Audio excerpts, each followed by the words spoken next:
and trying to solve everyone's problems, essentially. So, with us tonight we have Paul Murphy, TD, Spice Bag, Reid Smith, TD, Madeleine Johansson, who's a People Before Profit Councillor, and Tatnoi House resident, Brian Roach, former Debenhams worker, Dara Adelaide, Glendalkin for All, Conor Tormey, trans and intersex pride, and we had to apologise, Eileen Flynn was supposed to be here tonight, but she had to go back up to Donegal at the last minute. So the format for tonight is this. I'm going to be asking each of our participants a question about themselves and why they're here and what they'd like to talk about and the issues that are affecting them in general and then affecting us as a wider community. And I'm going to open it up to the panel on stage as well to maybe ask questions of the person who's speaking. We'll just get the debate, well, not a debate, as I said first off, the discussion going. So I'm going to start first off with Paul Murphy. So Paul, what was your thinking about tonight? What's the idea behind it? Why are we all here? Thanks, Emmett. Well, first of all, you should say who you are. Oh, sorry, my name's Emmett Cure. Oh! Thanks very much. I suppose the idea for tonight is that we know that ordinary people are suffering loads of problems. People's lives are getting harder instead of getting easier. The housing crisis is getting worse day after day after day. More homeless people, higher rents, higher house prices, they're all at a record. And the cost of living crisis is getting worse. You know, they say inflation's coming down, but it still means that prices are still going up. It was funny, Reid and I met some Tesco workers today. We were about an issue there getting screwed over by Tesco, but about a particular thing. So they were talking about that, but in passing they said, you know this thing that Tesco, we've reduced 700 prices as part of their ads? They said all those prices, they just went up and then they've come down not as much as they went up by, you know? So people are finding it harder and harder. Unite did a report which said the average worker is down €75 a week. Climate change, biodiversity crisis. I see people kind of making light of the fact that the seas are 4 degrees warmer at the moment. It's like, oh, it's nice, you know, but it's a sign of like ecological breakdown we're experiencing. And in terms of all of those things, none of them are natural, none of them are inevitable, and they're not things that affect everybody equally. There's winners and losers from a housing crisis. There's winners and losers from the cost of living crisis. There's winners and losers from climate change. And the winners on all of those things are those at the very top of society, the big developers, corporate landlords, the big polluting companies who are also some of the companies behind the cost of living crisis. Even the IMF came out the other day to say that the main cause of inflation is profiteering. It's basically greedflation by big companies. But in that context, there are people, and there's a small number of them outside, I think, who would have ordinary people divided. And instead of looking upwards at those who have the wealth and have the power in this country and right around the world in this economy, instead would have ordinary people divided and blaming the asylum seeker who's on the street, who's in a very vulnerable situation, who's been forced to flee because of horrific situations and so on. And so the idea of tonight, I think, was to bring together lots of the different struggles that are taking place and to show how we need to be united. We shouldn't allow them to distract or divide ordinary people and to have, you know, other vulnerable people blamed. Instead, we should do what we did in the water charges or in the housing movement and have working class people come together, build a big movement against the government and against the kind of people that the government represent, which is those people who benefit from the housing crisis, the cost of living crisis, and so on. So, I was at a thing during 3-4 months ago, Social Democrats, the other party, and there was no far-right protesters at their events. So why are these far-right protesters targeting specifically working class areas and parties, political parties that usually make up the main bulwark of working class representation? What do you think about that? And that's the whole panel we might be able to make something. No, I think it's a good question. Basically, I think there's two reasons. One, because we're the most forthright in calling them out. Calling the far right out. We're very clear that, like, you know, we're opposed to the kind of hate they're peddling. We take on their lies, and they obviously don't like that. But secondly, kind of knowingly or unknowingly, and I think it's a mix, they know, or they're acting on the basis that we're the main opposition to the government and the establishment. and they're acting fundamentally as a tool of the establishment. Again, some of them know it and some of them don't know it. But the reality is, like, the big corporate landlords, IRES, REIT, are they happy or not happy that ordinary people think now Ukrainians or Syrians or whoever are responsible for the housing crisis, rather than the people who are actually profiting from the housing crisis? I think they're basically delighted by that. And I even think there's part of the establishment parties, they know they're playing with fire a little bit with the far right, but there is part of them that think, great, this is basically going to cut across the momentum. Like, the main momentum in politics after the last election was towards, let's break the cycle of Fianna Fáil and Fine Gael, let's kick them out, let's get a left government in there. And I think some of them have a sense that this can cut across that momentum, and it can cut, divert working class anger away from the government, away from those who are responsible, and into blaming other people. So again, I think some of them know that's what they're doing, others don't. You know what I mean? Others genuinely believe the kind of crap that they're fed. When you say who believes that? If you look at like the leaders of these far right parties, they're from, like, Justin Barrett, right, is the leader of the National Party. He's a former member of Fine Gael.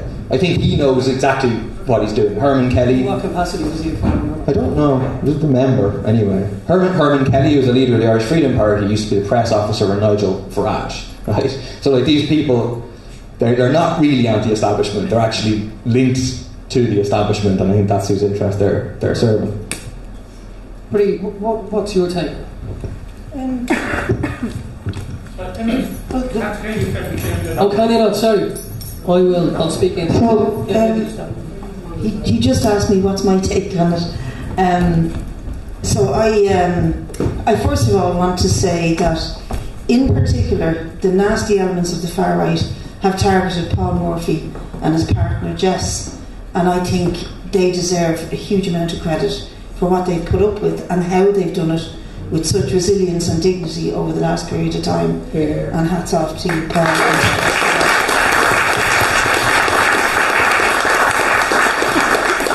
I think one of the reasons they have targeted is because, well, first of all, they seem to have a bit of strength and a bit of base in Tallaght, which is Paul's constituency, and secondly because he is one of the most vocal of all TDs in calling them out and calling out the transphobia and homophobia as well as the racism.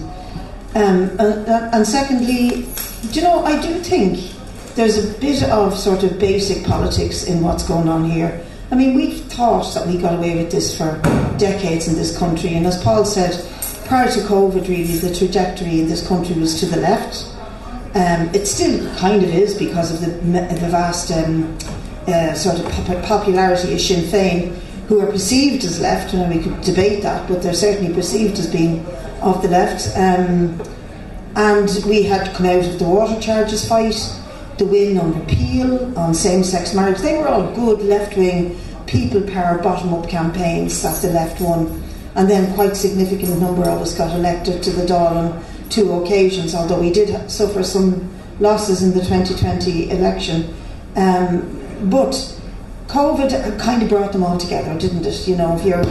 If you want to go down rabbit holes and you're watching the internet all the time, and you follow people who say this is all the fault of George Soros and the Economic Forum, and they have a huge amount of conspiracy theories where they gathered together a lot of unity among people who are pretty fear and desperation. And I mean, traditionally that's where fascism gets its growth from. It's from fear and desperation. And there's plenty of socialists before us who identified that, including Leon Trotsky, who wrote about this extensively during the rise of Nazism in Germany. And fear and desperation is what they prey on, and it is like their fertilizer. It helps them to grow. And I think there are elements of that in this current movement. And then there's also the element of something Karl Marx identified when he was looking at the treatment of Irish people, Irish workers in Britain, is that some people think that if I feel superior to, the lazy monkey-like Irish man who's thick and who doesn't speak proper English, or indeed the lazy monkey-like black man who comes from Africa and I am superior to them and I look down on them, then that elevates me. It's like tuppence halfpenny looking down on tuppence, and there's a huge element of the psychology in that. And if people think the refugees are only the dirt on my shoe, that may make them, who feel they have no value in life, feel that little bit better about themselves, and it unites them in that sense of feeling better about themselves because they believe that they're better than refugees or travellers or gay people or trans people or whatever. So there's a bit of all that in it. But Ireland has been fortunate not to be dominated in the same way that other parts of Europe have by fascist parties winning seats, fascist parties almost taking power, and in some cases taking power, like Giorgio Filoni recently in Italy.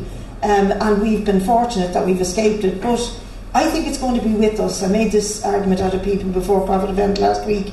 I think this is going to be with us for some time to come. And the main reason I think that this is not going to go away is because of climate change. Now that might sound nuts, but actually we are looking at, Friends of the Earth reckon, 1 billion climate refugees by 2030. That's only 6 years away really. By 2030, 1 billion displaced people across the planet. And when they're displaced for reasons to do with floods or droughts or not able to live in their own country to fish or to grow food or whatever, it's not a temporary thing, it's permanent. That's a permanent move. And the objection to them that is being developed by, first of all, from the top. You only have to look at what happened in the Mediterranean 2 weeks ago, where countless numbers of people drowned because of the actions of Fortress Europe and the inability and unwillingness, political unwillingness, to embrace the crisis of refugees and to handle it properly. And countless more will drown. They reckon there's probably about 30,000 refugees in the Mediterranean where a graveyard has been created. So this isn't going to go away, it's going to intensify. And as it intensifies, there'll be more and more objections coming from the far right and fascists. And that's why the left has to get its act together, and why we have to be permeating every aspect of working class life to convince people that if wealth was shared equally and fairly in this world, on this planet, we could look after every single man, woman and child on it in a fair way. And also to emphasise that every hungry belly also carries a pair of hands and a brain, so people who need help can also make a contribution to building a decent society. And sorry if I was a bit long. No, you weren't at all. That's brilliant. Thank you very much. I suppose one of the things that far-right movements in Europe, and even not necessarily far-right movements, but in Britain and America, the ability for the far-right to actually gain a seat in the Dáil is quite unlikely, but the ability of them to capture an existing political entity in the same way the Republicans or the Conservative Party in Britain have been captured, or other political organisations have been captured. Do you worry about things like that? Or? I absolutely do, and I think what we need to watch for is the local elections, which are only 10, 11 months away. Could they will field candidates in the local elections. And this is the thing I'm just wondering, because like for people that don't know, that might be watching this can kind of often seem like fringe lunatics, and people think if they ignore it, it will go away. And it is stuff that's happening in areas like here in Tallaght. A lot of people don't go to Tallaght, they don't go to West Tallaght specifically. So when things happen there, from up there, it was always like, well, what's that to me? It's out of sight, out of mind. So these kind of clashes are happening on the ground level. Like, how likely is it that they're going to field candidates in local elections and they're going to win? Well, there's a good chance of it, but again, I think I'm not diminishing it, like I'm being genuine. Yeah, no, I agree, and I'm genuinely answering it, and I think that provides a huge challenge to the left, not just people for profit, but us in particular, but to all of the left, to stand up to them and to make sure that we field candidates. And it's not just about fielding candidates, it's about what you do in your community. Yeah, it's about actually fighting for housing, to have the park open, to get more childcare facilities, to have decent roads and cleaning and all the nuts and bolts things that councillors in particular have to deal with. Yeah. That we have to be running the campaigns in the local communities and giving a lead to people who need change in their lives, instead of letting the nasties piggyback on their desperation or their alienation. But Paul is absolutely right when he talked about the leadership. They're cute. They know exactly what they're doing. And all of them, when you look at the three parties that are now registered to participate in elections, the Irish Freedom Party, the National Party and Ireland First, all of their leadership, not only are they nasty racist, fascist, thought out and all the rest of it, they're also coming from a conservative Catholic ethos. Yeah. They're against abortion, they're against gay people, they're against women, and generally they're misogynistic. So that sort of conservative Catholic background is worth noting, and therefore defending the issues that we've made progress on, like same-sex marriage, like abortion rights, women's rights, etc. Thank you. So, getting organised, join your local political party, and and community. It starts with family, your friends, your neighbours, organising. I want to come back to this later, because something that, and it's something you touched on, Breed, about councillors and the power that councillors have. The Fine Gael and Labour, unfortunately, in 2014, the Local Government of Ireland Act removed town councils across the country, amalgamated councils, and reduced the power that councillors have. We're actually the least represented at a local level on councils for local politicians in the entirety of the European Union. We have the least politicians, and the politicians are actually, in many respects, powerless to do things. All the power has been put over to executives. So it'll be something interesting to come back to later in relation to that. Suppose back 20 you next. Hello. Just really briefly, from people that don't know, maybe just explain who you are, what you do, and just start off with that. I'm going to ask you a question in a second. So I am a visual artist from Bray, County Wicklow. I've been making art. I call it like maybe satirical art, or like kind of like satirical and nostalgic sort of art about, commentary on like Irish social and political issues for a few years. Recently I did the... What's going on there? Recently I did the eviction. Well, I actually made it a few years ago. It blew up there recently. It was reshared by Owen O'Brien, the Sinn Féin housing spokesman, on Twitter, and it caused a bit of a hullabaloo around the place, and I was brought on the Tonight Show and stuff like that, so that kind of expanded my reach, or whatever, I guess, with my work. Most of my work is political. Yeah. Satire, I guess, or commentary. And that was how would you explain that image then? Like, what was that image? It was straightforward enough. It was I was juxtaposing the work of Daniel MacDonald, who was a painter during the 1840s in Ireland. He depicted a scene of an eviction during the famine, and I superimposed images of Gardaí participating in evictions in recent times over that image. So it was very cut and dry, but it was enough to kind of get people really riled up. So this is something that I've come up against for years myself, because I work as an actor, but a playwright most of my theatre has a political edge. What is art's role in protest? And do you think that art has an ability to change anything, or to change people's minds? Does it?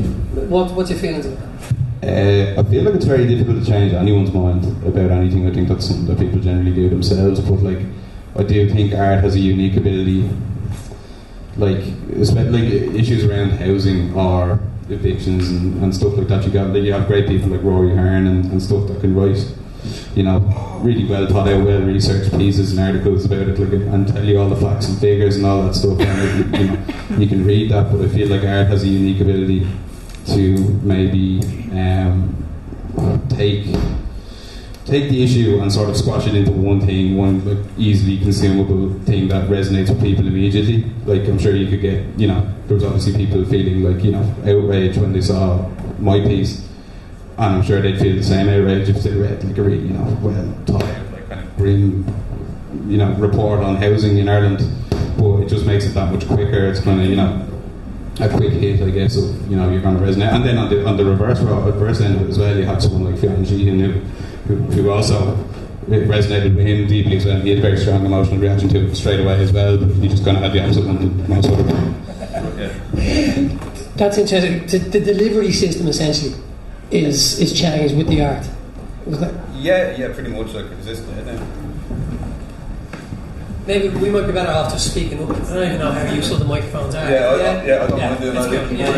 I think we'll just leave it because they're kind of this coming in every 2 seconds for me, destroying everyone's brain. But so I think like having a means of like quickly I'm losing the word, but like just encapsulating, I guess, like the core of an issue or the sort of visceral nature of an issue, and then that resonates with people fast. I think art has the ability to do that, and not just visual art, but music and other things as well. Like, and that's something that, like you say, like academic literature or like journalistic literature doesn't have as easily available. Do you know what I mean?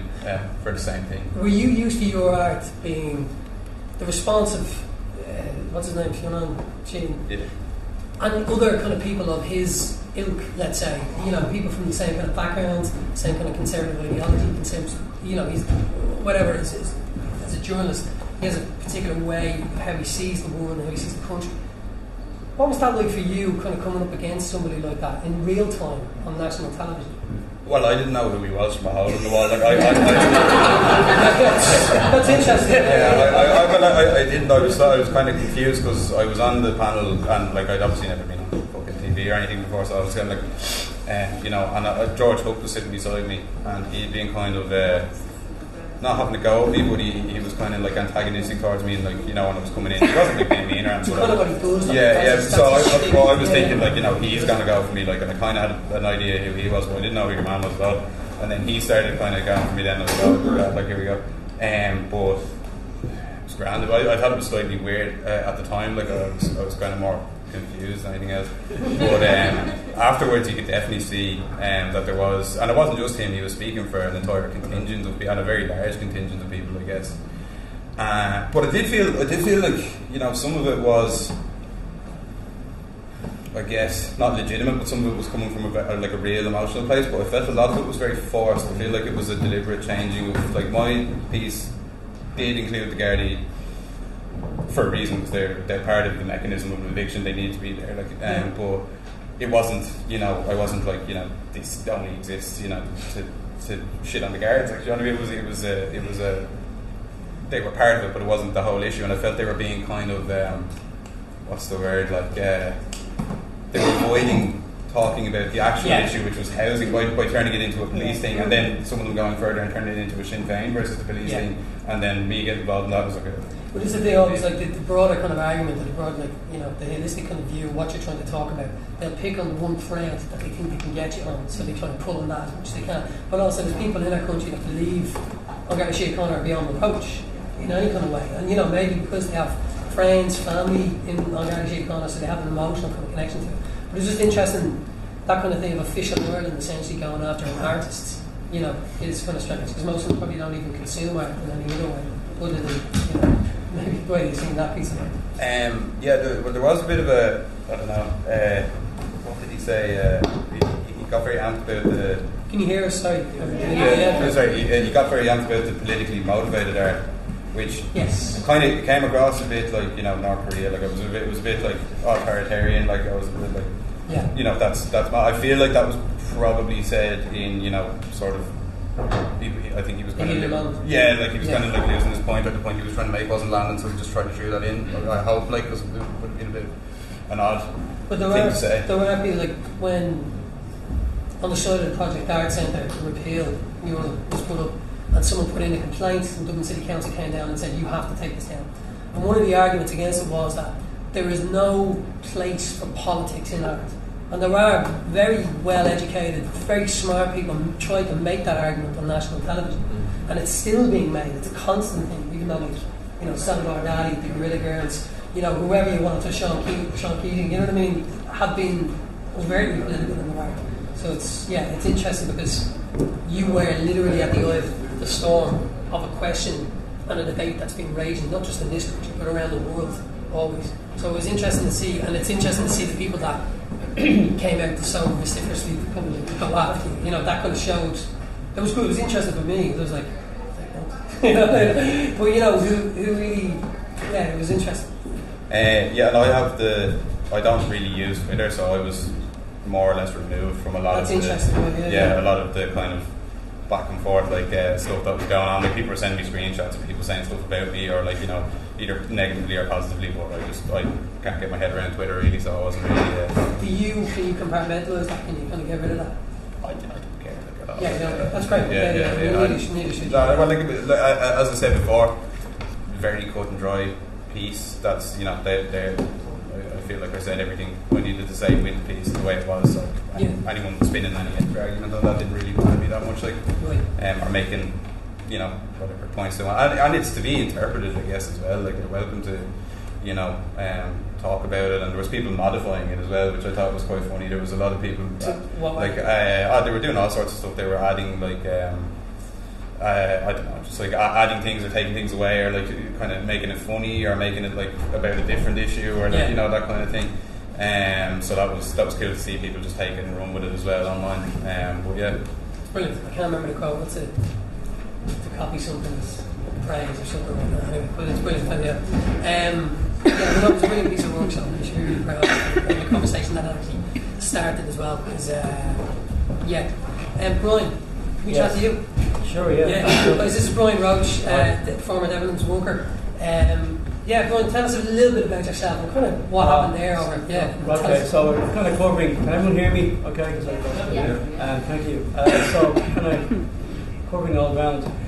Just a broad view of what happened. In April 2020, we all got a generic email telling us our jobs were gone. Subsequently, we embarked on a protest, a picket, that has gone down as the longest industrial dispute in the history of the state so far. And on that journey, if you will, we learned a lot of things. We learned a lot of things about ourselves, the people that took part in the protest and the picket. But we learned a lot about economics as well. In particular, we learned a lot about how a tactical insolvency, because that's the terminology, that's what it was. Because we learned along the way again that the situations were in place in 2019 to affect what Debenhams went and did in 2020. They used COVID as a smokescreen, or camouflage as it were, to get away with what they done. And what we learned about tactical insolvencies was that everybody gets money except the workers, right? We learned that our good friends in Bank of Ireland, your quote there, wasn't the men in tracksuits, the men in suits. Bank of Ireland recouped 13 million from that insolvency. Countless faceless fund managers, investors, whatever, took home several million as well. For the duration of the protest, the Debenhams online business flourished, particularly well in Ireland, to the tune of 170 million. And the revenue took several million as well, and the workers didn't get their agreed redundancy terms. What we did get was our statutory redundancy, which the government were at pains to make a big deal out of, like as if they had a whip round in the doll bar, put their hands in the pocket and gave us the money. Obviously the concept of pay without social insurance was lost on us.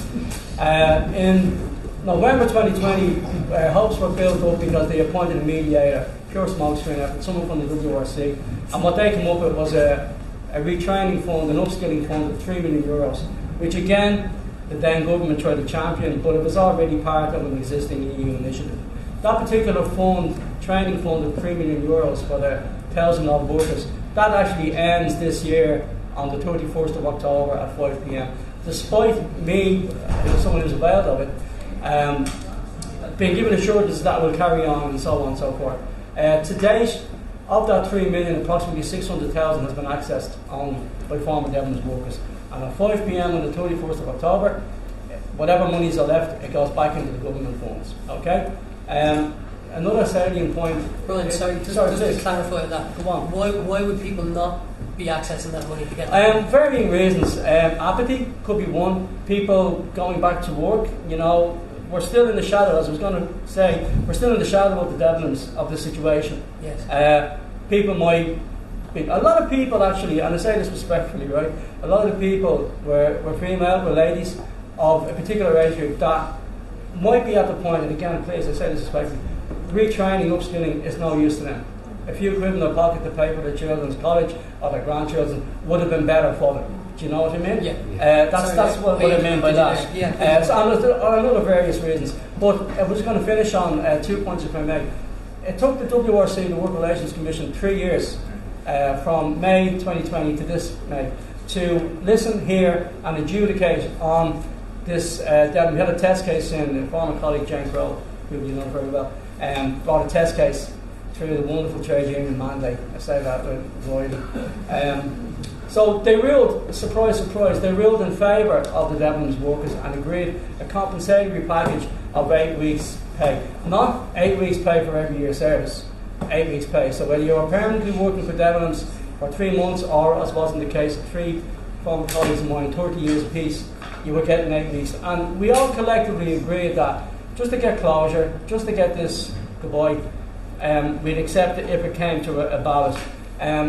Only last week, your friendly local liquidators, good friends of KPMG, who we all know and love, they lodged a formal appeal against that to stop it being paid. Why? Yeah, because they can, because that's what they do. It's worth noting that in 2022, our friends in KPMG reported a 15% rise in profits, and they earned in Ireland alone last year something around the region of 570 million euros. Okay? It's not even like, they don't even want the workers to have a slice of the pie. They don't even want you to have the crumbs off the table. And you might say, okay, I'm sitting here, that was 2 years ago. But let's come to today. What's happening with the Iceland people? Exactly the same thing, folks. And there's 2 key words: existing legislation. The legislation is there for not all the employers are unscrupulous, but we're saying the people that own Cleary's were, the people that own Debenhams were, and the people who, whatever aspect of is owned by Iceland is the same. And the legislation, in my opinion, is there to be massaged or manipulated or circumnavigated by people who know what they're doing. And it's the workers who end up with nothing. It's the workers who end up with nothing. And it's worth pointing out as well, with the Iceland people, unlike us in non-essential retail, during COVID, the Iceland people had to go to work because they're essential services. And we're all out there applauding them along with the doctors and the nurses. But that doesn't matter anymore. So, I know the People Before Profit group, Mick Barry and so on, and Breed here, put a motion to the Dáil last year to get what they call the Debenhams Bill. I will never see that in my lifetime. All my children's probably, because it's not in the interest. Because we saw in our protest, we saw where the real power is. We saw that KPMG could take a woman from Cork, a young woman, mother from Cork, a former Debenhams worker, make her come to Dublin, make her stand before a judge, make her cease and desist her protest or she was going to prison. Right? We saw what the KPMG were able to do when they removed the picketers and the supporters from the Henry Street store that night. My God, you think it was like a national terrorist emergency the way they reacted. So we need to get change. After the Cleary's debacle, there was a paper, there was a Duffy Cott report, and I don't believe it called for broad sweeping changes. It called for greater inclusion and fairness and security for workers' rights in insolvency and liquidation cases. But I don't think we're ever going to see that. Thank you.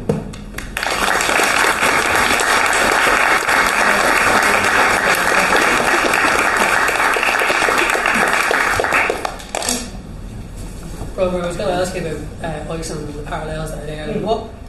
And this goes out to all the panel that might be able to kind of talk to us about this. One, what do politicians get out of, current politicians that run the country right now, get out of maintaining these laws as they are? And why, just because often when we talk about these things and we say, they're doing that, people go, well, why would a politician do that? Why would a politician want to do money. that? What are they It's doing? money, because you probably find that the companies like KPMG or PwC, all these are very influential companies. Do they hire lobbyists? They hire, of course they do, yeah. And they probably bankroll our friends in FF and FG and whoever else. And that's where the power is. And that's what you need to break. And just referencing what Bree was talking about, the rise of fascism, it's going into areas where Sinn Féin used to be prominent. Like, I live in Trimlin. We had an issue, if I may reference, just after Christmas, one of the local schools was closed down because the boiler wasn't working. And I work in the school, I do maintenance work in that school, and I can tell you for a fact that the boiler in the boys' school was not working. The boiler in the girls' school and the secondary and the infant school was working all right, just the boys had to go home 2 days earlier. But all these people start making a big deal. We're still going around every morning cutting cable ties off the gates of the school because of some nut job goes around because, if you pull up with a busload of refugees, we can't get in there because there's cable ties on it. Just, they're appealing to, I'm working class, they're appealing to the lower, ignorant working class. There was a protest outside the school one of the nights, and I was going for a walk, and I saw people that don't even have children in the school. They're putting messages up on social media, they can't even spell properly. You know, and this is the base that the likes of those parties you mentioned, I can't remember the names, are appealing to. They're appealing to the fear and the ignorance. You know, I had a discussion with someone in Drimnagh, they're bringing all these soldiers in and they're rapists. And I said, has Drimnagh never produced a child molester or rapist? Yes, it has. But there's no answer to that and I genuinely think with the question you posed about will they gang, yeah, they will. Right. And I think it's the responsibility of FF, Fine Gael and all these crowd to keep an eye on these people, because this is how Hitler came to power. The Nazis appealed to the apathy and the displeasure of the ordinary ignorant masses, and that's how they got to power. And the real issue, I think, is with Fianna Fáil and Fine Gael taking the right off the ball. You know, they view the left as cranks, but like you say about your man being Farage's mate and all this, they're the real enemy, I think. Sorry, I'm wrapping on there. No, you're right at all. No.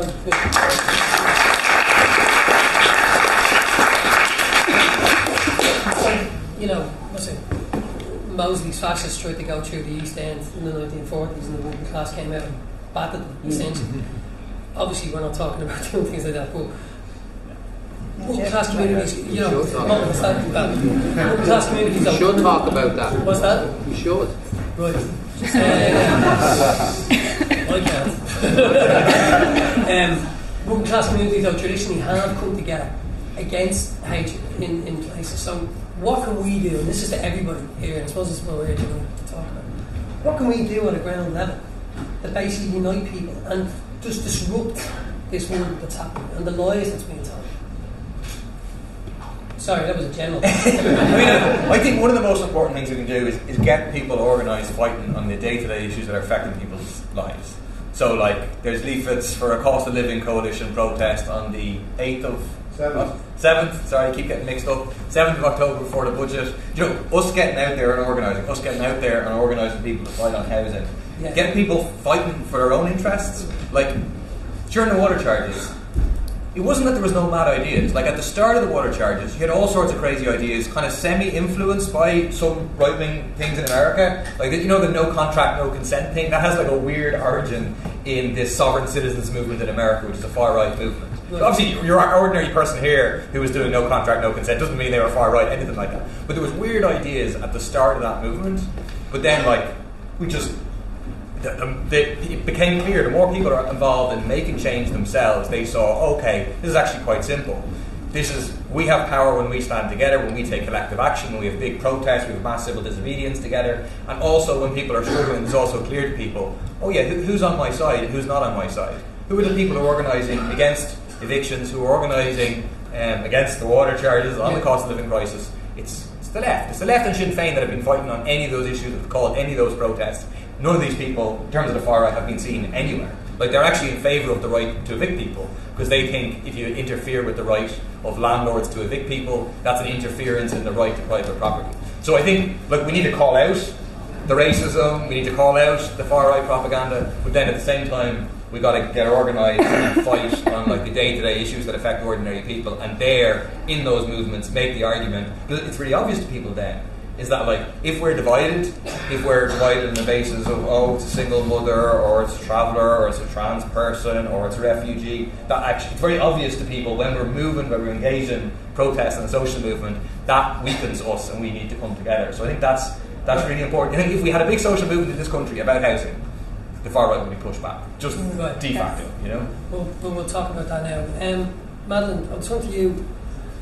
People for-profit councillor, and you're also a Tapnoi House resident, and I know you can explain for everybody what's happening there and what. Sure, yeah. So a lot of people here wouldn't know me and our situation, but yes, I'm a councillor of People Before Profit in the North Dundalk and Palmerstown area. And on the 20th of October last year, myself and my husband, got an eviction notice by our landlord saying that he wanted to sell the property, and then we realised that it wasn't just us, but it was every single tenant in the whole block of apartments in Tottenham House. So 34 units all got notices of eviction in October, due for the 2nd of June. We weren't covered at all by the eviction ban, or so-called ban. It was not really a ban, but anyway, we weren't covered at all by that. So we decided to not accept it, because it is absolutely outrageous that a landlord can just decide that he wants to evict a whole block of people just because he wants to make more money, because that is what it is. So can I ask, his reasoning for kicking everybody out, he said he was selling, but you guys think he's not actually selling, he just wants to get new tenants in? Well, it's hard to know exactly. I think he probably is selling, but basically if he can sell, he can get more money if there's vacant possession, as in no tenants. Can I ask, is that legal? That is a good question, because we have gone to the RTB, which is the Residential Tenancies Board, to dispute the validity of our notice, because we're saying that it's not legal. So there's an amendment to the legislation that's called the Town Amendment, which basically makes it illegal to evict more than 10 units at the one time. But, as always, there are two exemptions to this. So first is that they would lose 20% of market value if they sold with tenants in situ, and that would be unduly onerous or cause undue hardship. To the landlord? To the landlord. Right. Yeah. So again, they've trapdoored the legislation, they've given a trapdoor for the landlord, essentially. Yeah, basically. And what's happened in the past is, in most of these cases, landlords have simply waited it out. So you kind of wait until tenants start leaving, because most tenants will leave because they're afraid of taking cases to the RTB, they're afraid of standing up because they might not get a reference from the landlord, etc. All that kind of stuff. Most people tend to just leave, and particularly in the past when we didn't have such a bad housing crisis, people just left. So usually it whittled down to below 10, and then you issue new notices, and then you can go ahead. But at the moment for us, we're still contesting our notices. We've been to the RTB. We're waiting for a decision by the RTB to say whether or not this is legal. But just to say, and I think it comes into the discussion about the far right and racism as well, the people in our block are mostly migrant workers. So people who work in our hospitals, who are security guards, taxi drivers, construction workers, retail workers. Many of these people worked throughout the pandemic. They're contributing to our society, and it would be really stupid for me to say, oh no, I'm not going to come together with you guys to fight against the eviction because you're foreigners or you're migrants or whatever. Like, it makes no sense. Instead, we've organised our tenants and come together and are fighting against our Irish landlord collectively. And was there reticence on the part of those tenants as well, that maybe they're born in Ireland, going up against the mechanisms, you know what I mean? They're a bit kind of tentative because they don't know either how it works, or they're afraid something bad might happen to them if they do actually try to take on the power. Yeah, absolutely. I think most people didn't know what rights they had. Right. So me and my husband, we decided to stick leaflets under the doors of everyone's they were lucky in that instance because they had somebody like you who's organised and is a politician. Like, how accessible is it for like Joe Soap on the street to go out and just find out what their rights are? How do they know? Yeah, I mean, there's good organisations like Threshold who've been very helpful to us, for example, who will help people, but they're also stretched at the moment in particular because there's so many notices of eviction. Right. So it's not easy, and English is not your first language. It is not easy to understand the processes, how the RTB works, what rights you have as a tenant, and all that. So it's up to people like us to obviously go out and inform tenants of their rights. What kind of solidarity do you have on South Dublin County Council with your fellow councillors? Are they sympathetic to your cause? Are they helpful? Are there people who are obstructionists to what you're doing? So, because where I live is not in the South Dublin County Council sorry, area, so it's in Kilmainham, so it's in Dublin 8. So you're Dublin City Council, right? So I'm South Dublin County Council, but I live in the Dublin City Council area. Yes. So, but Dublin City Council, to be fair, our demand has been from the very beginning that the council should step in and buy the block, because then both the fact that we would be saved from eviction, but also it would open up all these that are now empty homes, because there's some empty obviously at this stage, to house people who are homeless, you know. So that was our demand from the very beginning. It took a while for the council, Dublin City Council, to come on board. They did in the end agree to sort of contact the landlord on that, which they've done 5 times. They've tried to contact our landlord, and our landlord is refusing to talk to Dublin City Council. He could get his money, we could stay in our homes, but he is refusing to do that. And it's really frustrating that he can just sit there with a multi-million euro worth of property and simply just say, I don't care. Can he be compelled to get in contact with Dublin City Council? Can he be compulsory purchase orders? Is that in the remit of the council? It is possible, but it's very difficult.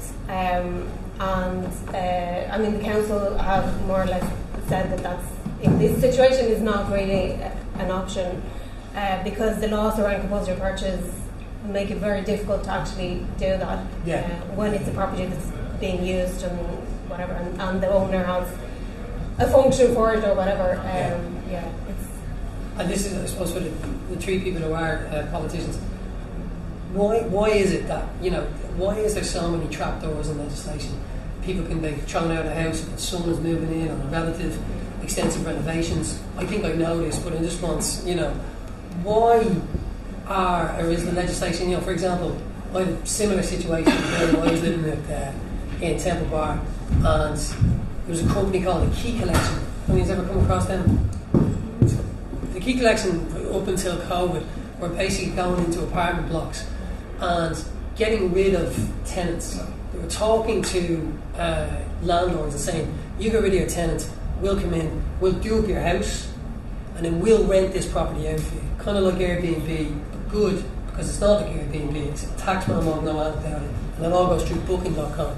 And they were getting rid of entire blocks of people, people. And we went to our local councillors and said, do something about this. 2 councillors, I'll get word on it. And when they went up the chain, we talked to all our local politicians. It was Eamon Ryan, Chris Andrews, and a few others. Just made it sound. It sounds like a real problem. We said, yeah, it's also Airbnb. We'll get word on it.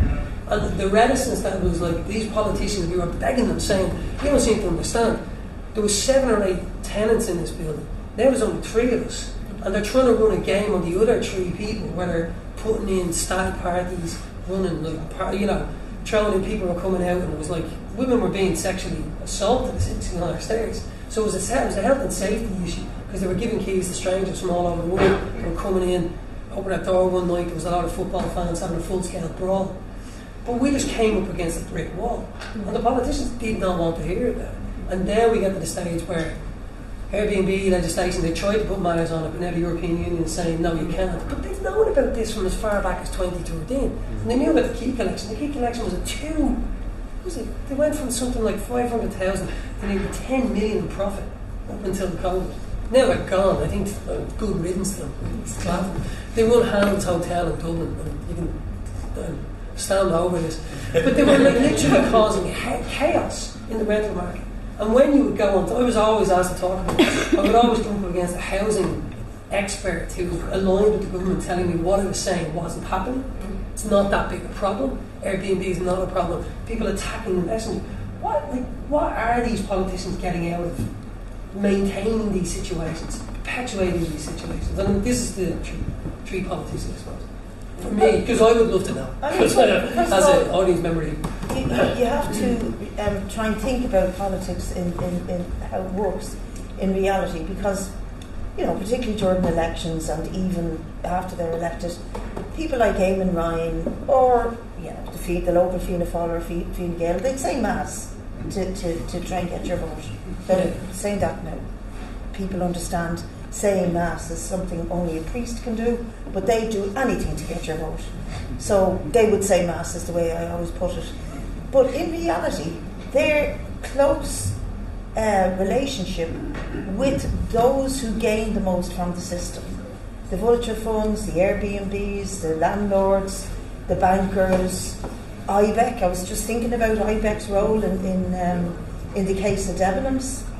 The politicians that run the country, Fianna Fáil and Fine Gael in particular, and to a lesser degree some of them that participated in coalitions like Labour and the Greens, but definitely Fianna Fáil, they're like that with those who gain from the system, the bankers, I've just gone through them, the vulture funds. And talking about vulture funds and cuckoo funds, there was a PQ put in about this, and when the last Minister for Finance, remember your man from Limerick with the gammy eye, what's his name? When the vulture funds were first coming into the country, he had 68 private meetings with them. 68. And, you don't find out, what did you meet them 68 times for to find out? But what you do find out is that the next thing the vulture funds and the cuckoo funds are buying up all the properties and buying up multiple properties and doing what the hell they like, and the rent is going shoop up through the roof and nobody's controlling it.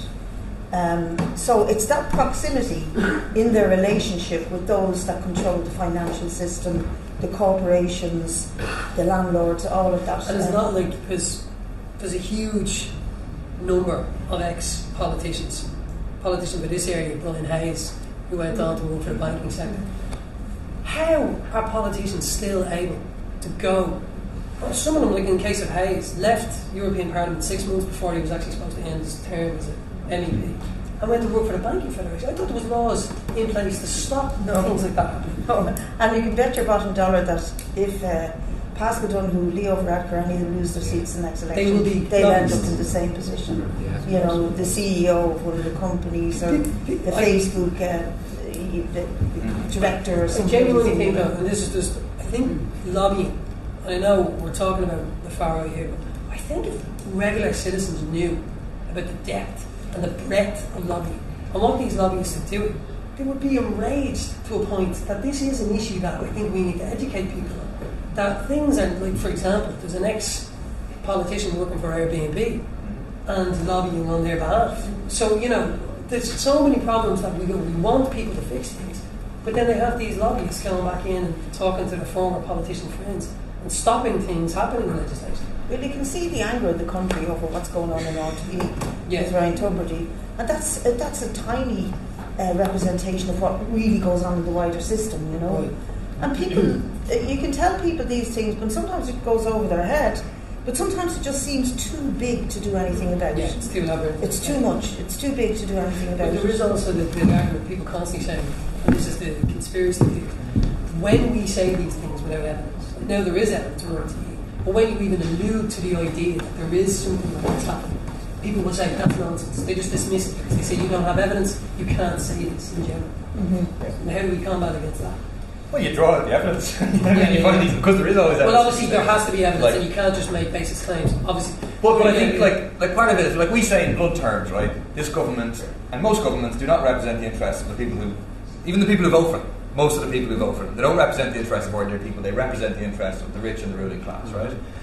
But a part of it, like that, can sound like a mad conspiracy theory. You know what I mean? That there's a secret phone line, and like Mr. Ibeck rings up Leo Varadkar once a week and says, now you need to do this. So it's a little bit more complex than that, right? And it works through a couple of different ways. Like one of it is through the lobbying. Like the lobbying is literally the economic ruling class saying to the government, this is what we need. And sometimes in the European Parliament, right? For the European Parliament, it's something like for every person who works in the European Parliament, there's like 200 lobbyists, like on you. You know what I mean? Working behind the scenes. And like a lot of that stuff in the European Parliament is really technical. It's about like a seatbelt and like how much it should click, how much pressure it needs or whatever. But there's like all big industry groups who are going to benefit from this type of seatbelt or this kind of tractor wheel or whatever. Like, so they're working away on the detail and saying to the politicians, this is what you need to do. So the lobbying is very important.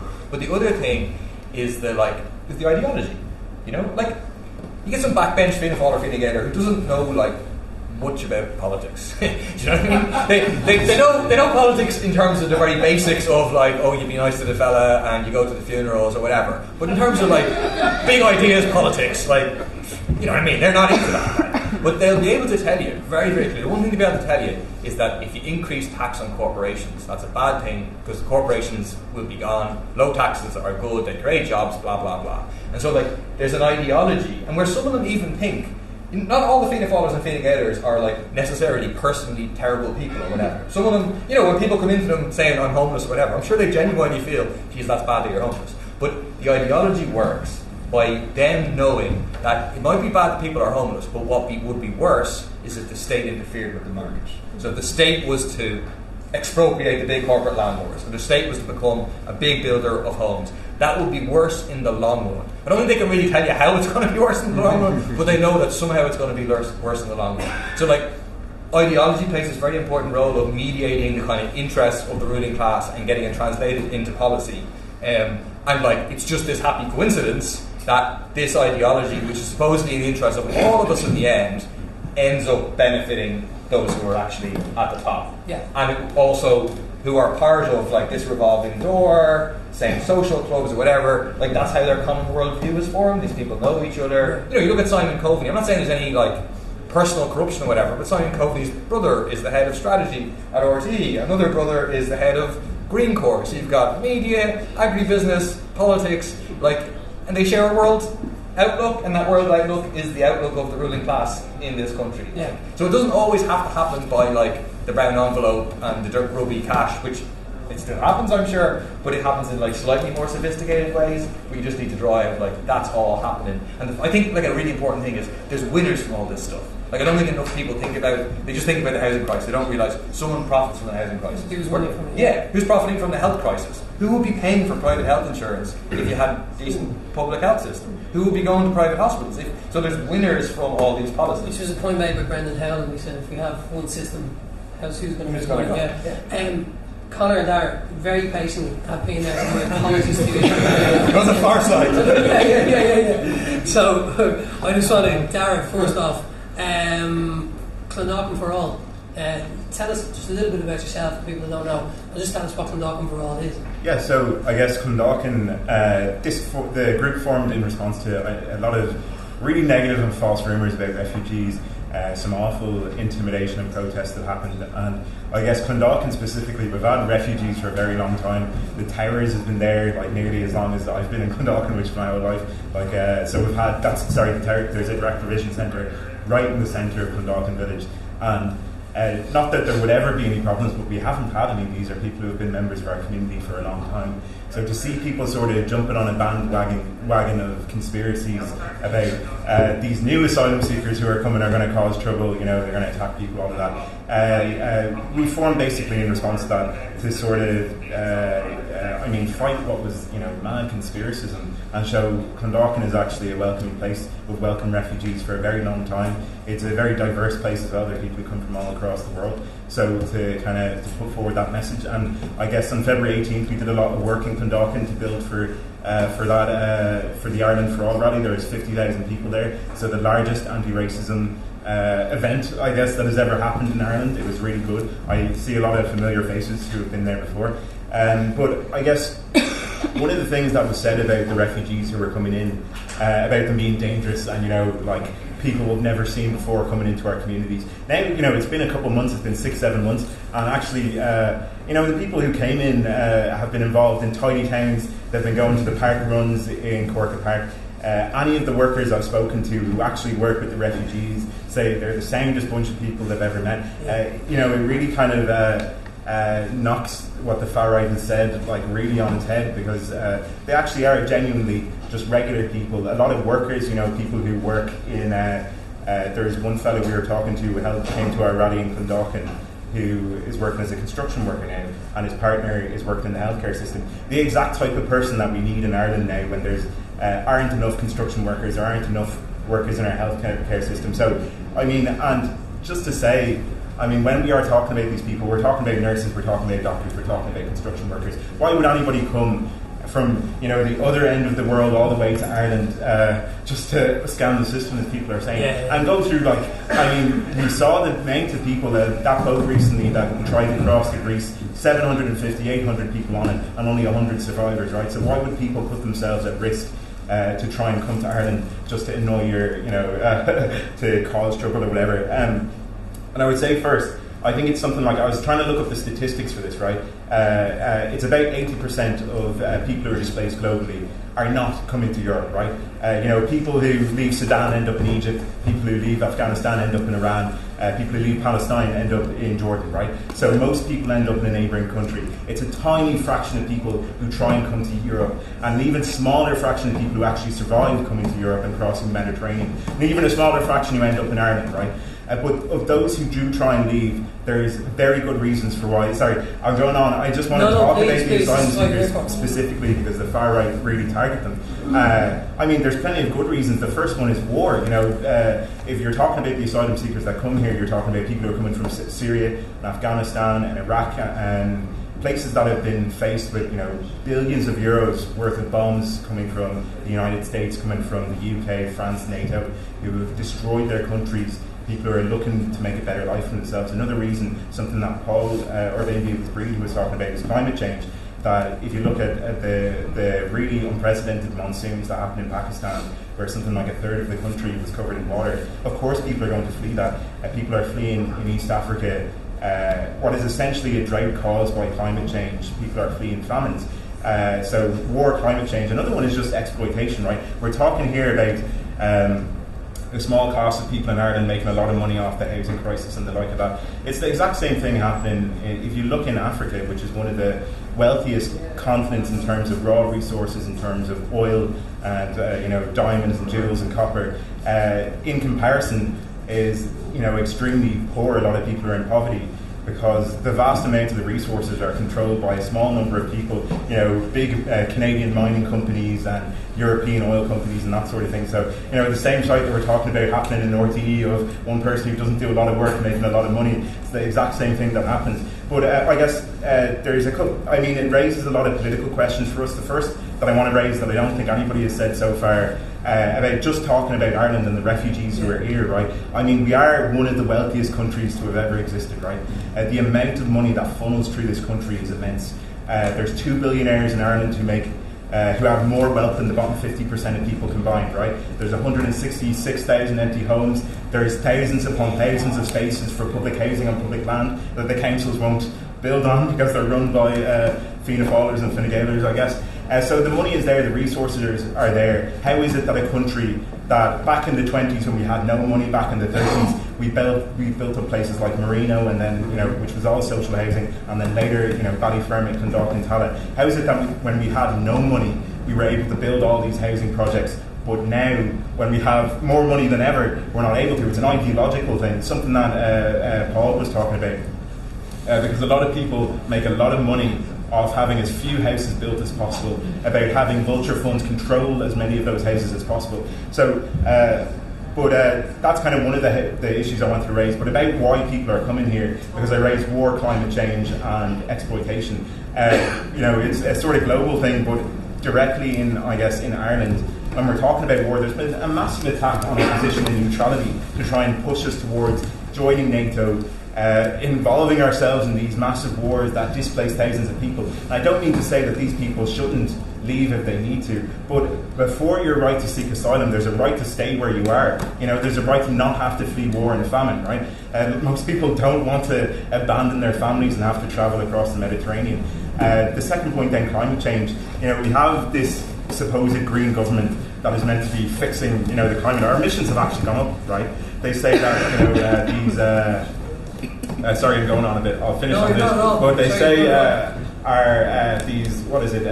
tax, what is it called? The carbon taxes are meant to be solving climate change, where in fact it's pushing people into poverty, right? We actually do need to fight climate change. We need to do it now. The seas are warming at a rate that's absolutely unbelievable. It was great when I was swimming last weekend, but not great for the fish.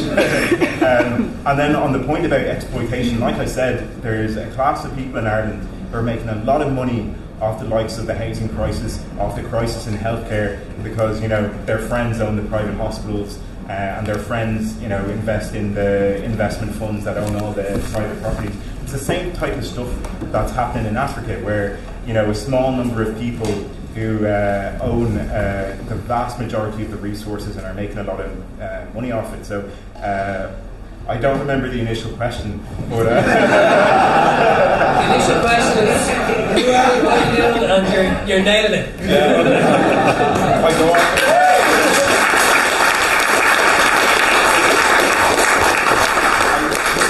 I guess to just go back to what the meeting's about, which is Unite Against Fianna Fáil and Fine Gael, right?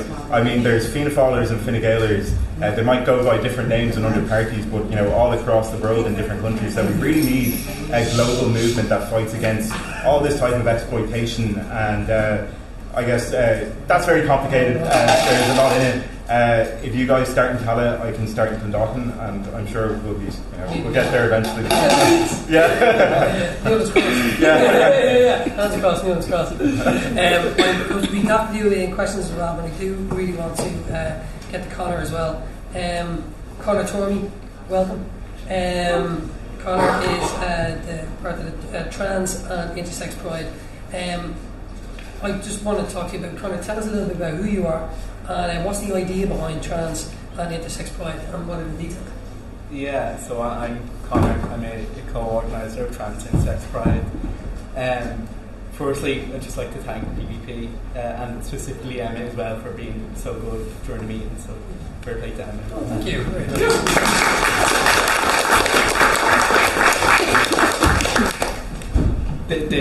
The start of Trans Intersex Pride was started around Repeal the 8th in 2018. So it was started by socialist and feminist activists who were around then at the time, who were seeing the treatment of trans people in Ireland. Particularly, there is and still is a healthcare crisis similar to the general healthcare crisis, but a bit more sophisticated, if you could say, just a bit differently. Through an outdated psychiatric model of care that treats trans people as a mental illness rather than a person with their own bodily autonomy that can has autonomy over their own body. But the real push for Trans Intersex Pride was the Repeal the 8th. That it was such a massive blow to not only the Irish state, who withheld women's bodily autonomy for years, but also a blow to the Catholic Church, who also withheld bodily autonomy, but also traumatised women, LGBTQ plus people, working class people in general. So both them was a massive blow to institutions, massive institutions in Ireland that withheld people's bodily autonomy. It's also worth noting, after the Repeal the 8th movement, 83% who said they voted yes because because they cited the right to choose, and we took that and we thought, well, women should obviously have their own bodily autonomy. That's clear, but trans people should also have bodily autonomy as well. And the second reason for the creation was what we saw as an over-corporatisation of Dublin Pride. Yeah. So Dublin Pride, Trans Intersex Pride, we're socialist activists, we're feminist activists, but also first and foremost we're working class people. Yeah. So we're looking at Dublin Pride, as a working class person, why should I walk alongside Fine Gael and Fianna Fáil and the Green Party when considering what they did during austerity? Why should I walk, and are still continuing to do it to this day, why should I walk along the police when my first memories of the police as a child was a heavy-handed approach towards working class teenagers, and even I grew up during the water charges. A very formative memory was seeing the protesters and seeing them being dragged away from the police. Why should I have to stand beside them as well and think, well, all's good, let's hold hands? And then lastly, massive companies as well. Dublin Pride was last Saturday and they had Aer Lingus as one of the main sponsors. Aer Lingus is known in Ireland for union busing and continues to be known for union busing. So why should, as a working class person, continue to stand alongside them as well? So these were the reasons why we wanted a kind of separate march that was grassroots, that was anti-capitalist, and that would fight against the far right and Fine Gael and Fianna Fáil. That's kind of the broad And all brilliant reasons to do that, yeah.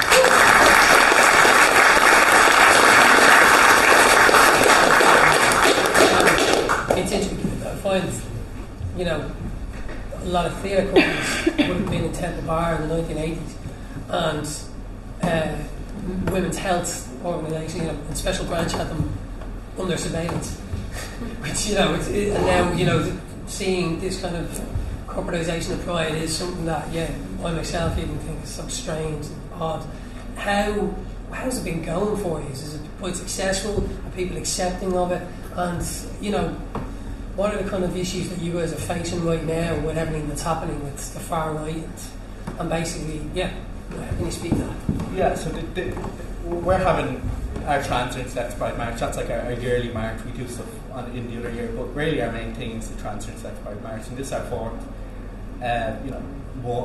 march coming up on July 8th. And sorry, could you repeat the question? Oh, sorry, no. Well, basically, how is the Pride going? How is the Trans Pride and Sex Pride going for you guys? And also, what are the kind of issues you guys are facing right now in general? Some things that's happening inside and so forth. Yeah. You know, how difficult is it? Yeah. So I came on board last year. You know, when they started in 2018, you know, I wasn't involved in politics. They did it in 2019, similar again, then with COVID. And then last year I came on board last year.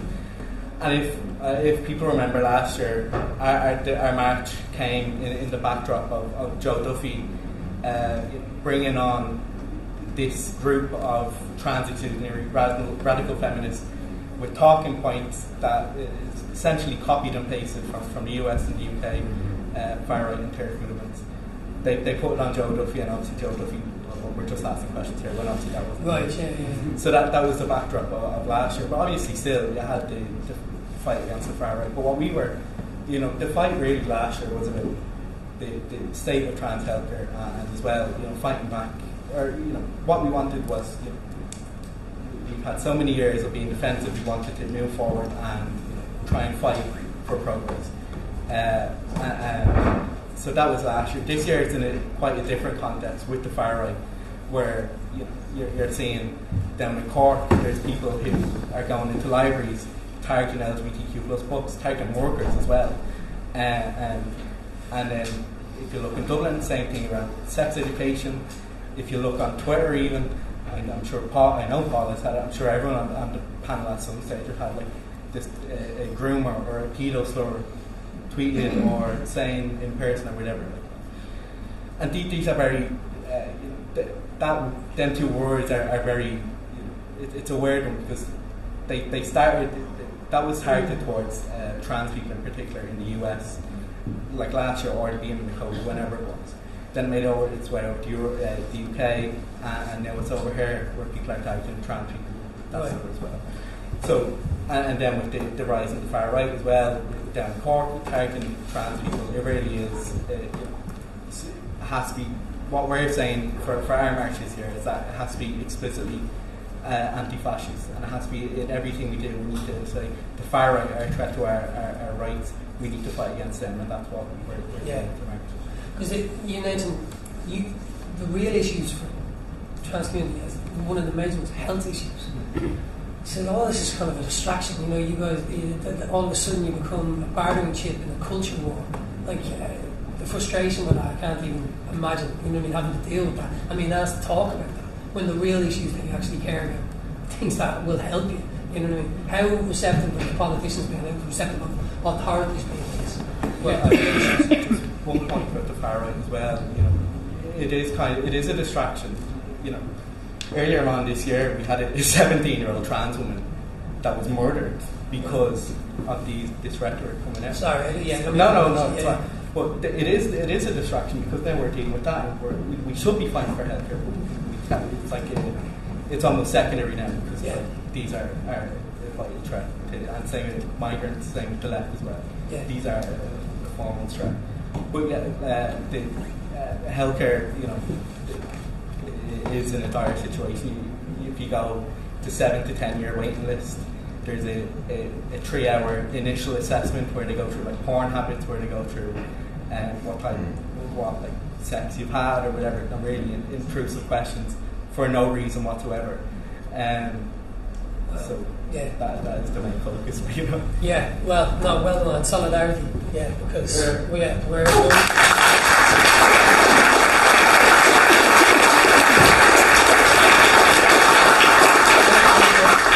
solidarity is an amazingly important thing. You know, that is one thing the Trans Intersex Pride has tried to fight for. And stood on picket lines with workers up the north and down south.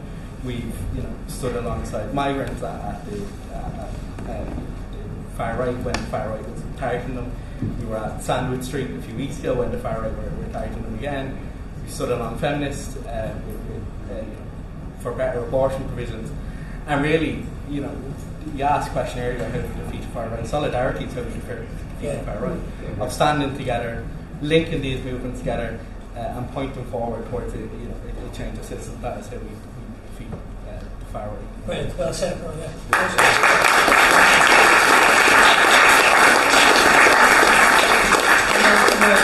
Time, so I'm going to open it up to the floor and for brief questions and answer sessions. I always love these.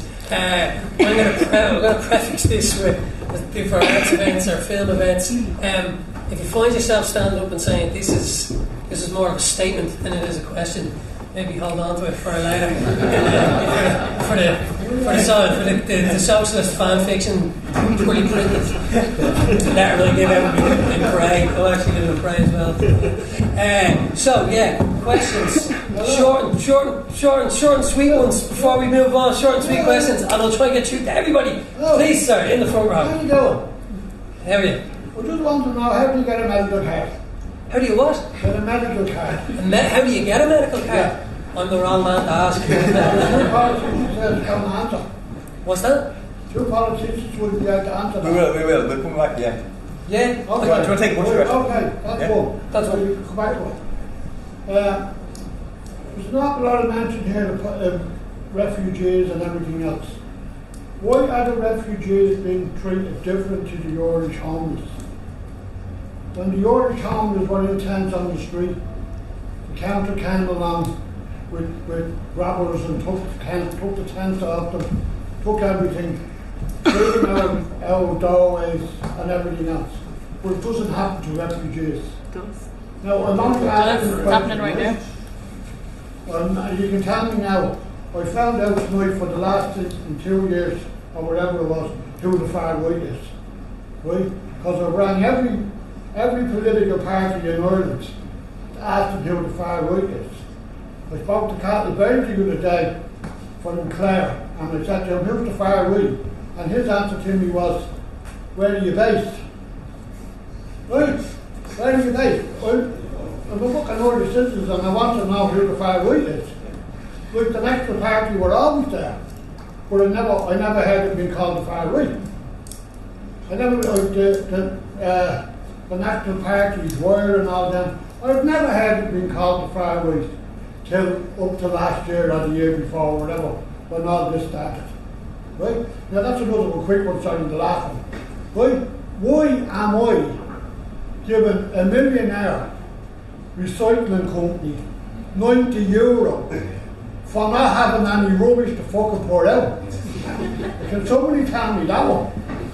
Why the next fucking week I have to give them €90 or to stop for taking me rubbish? Now, what I suggest is that people before profit do, for the people like me, is call for a ban and putting out fucking rubbish. And that'll end up, sorry for the language, but that'll stop that €90 shit. So, thank you. So there's three questions there. One's a medical card.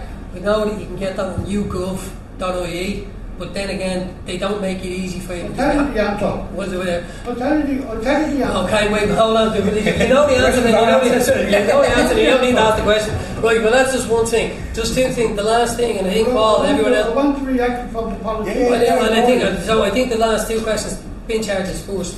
That's a really easy one, why that's happening and why it happened and what can we do about it. Yeah, you want to answer that? No, go for it. Yeah, bin charges is really. Yeah, you do bin charges. You went to the bin charges. Yeah, 20 years ago now, since I went to jail. It was it's not bin charge. I know, well, it is bin charge. Well, you asked about your bin. It's me giving the millionaire €90. Yeah.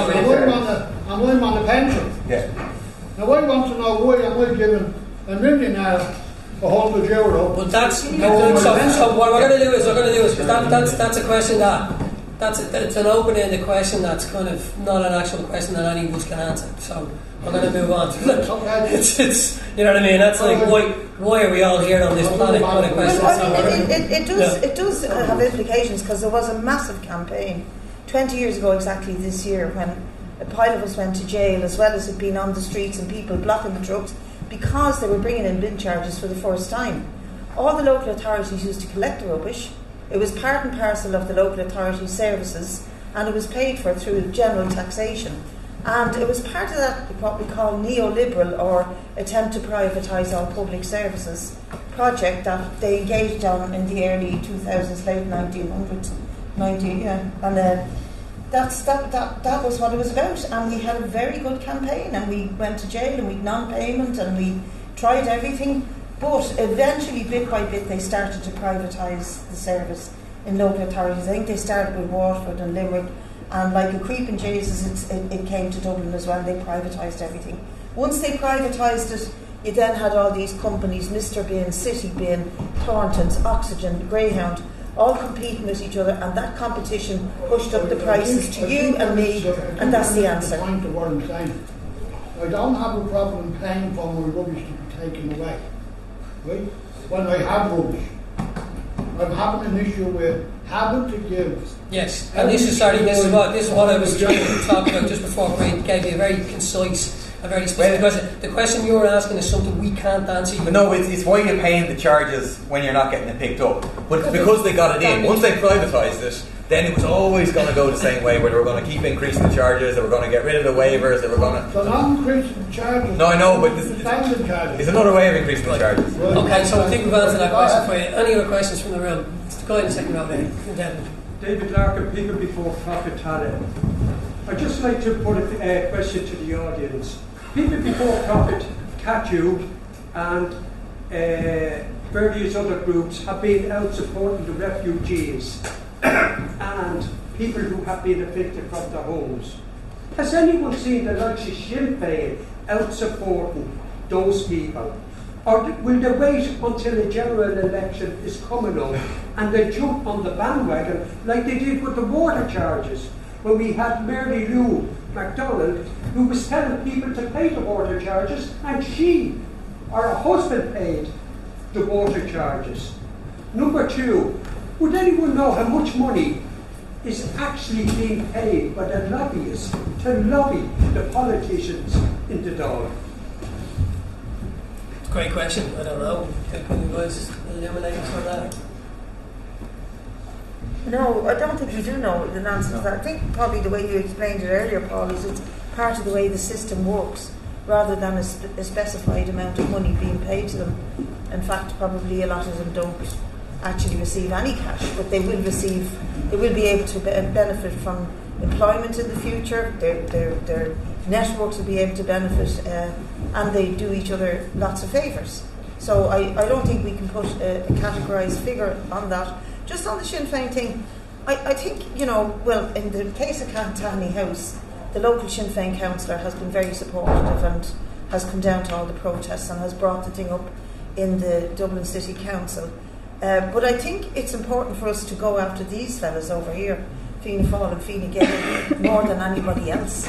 Even though he may be disappointed with Sinn Féin ultimately, may find them shortcoming at the moment, but keep the eye on the prize. We have to get Fianna Fáil and Fine Gael out, and we don't need that sort of what do you call it?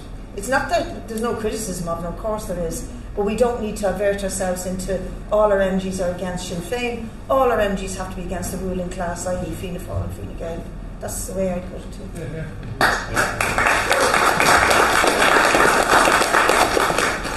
My name is Mike, I'm from Belfast. I've come down today, so I will make a short statement rather than ask a question if you don't mind.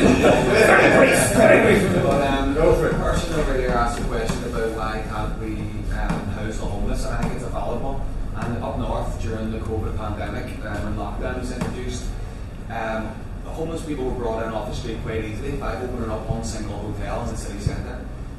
So it can be done very easily.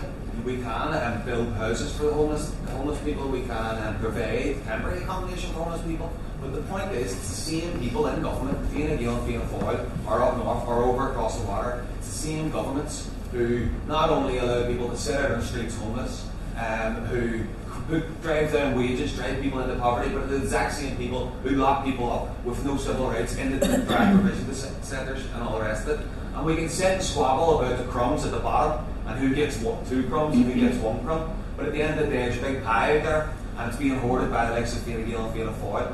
And for socialists, I think solidarity and anti-racism have always been watchwords of our movement. And that's really, really important because we understand that it's a mass of working people coming together that have the real part of change society. And Madeleine pointed out the fact that if you look at the working class today in Ireland, it's diverse, it's more diverse than ever. We're lucky in the north to have a burgeoning strike movement, and I'm struck every time we go to picket lines, the amount of migrants in the health service, the amount of migrants working and contributing in schools and everywhere else. So it's not about squabbling over crumbs at the bottom and saying, why does that person who gets nothing get slightly less than that person who's also suffering? It's about saying if we all join together in solidarity, we can all get better, we can all push for better, and we can all fight for better. And this goes right back through the socialist tradition. There's a reason why Karl Marx argued with the trade union movement in his day that they should make the cardinal question of their movement support for the Irish and solidarity with the Irish, because there was massive Irish racism in England at the time.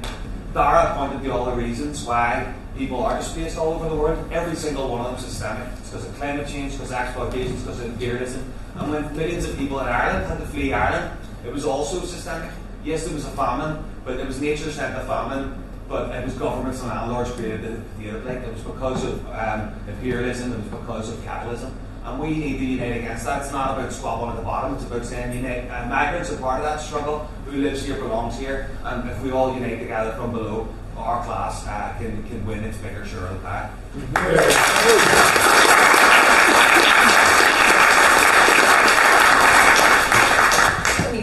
Any questions specifically for any of the panellists as well? So there's a gentleman here in the front row, and then there's a gentleman here and a gentleman here. So we'll go, gentleman in the front row, please.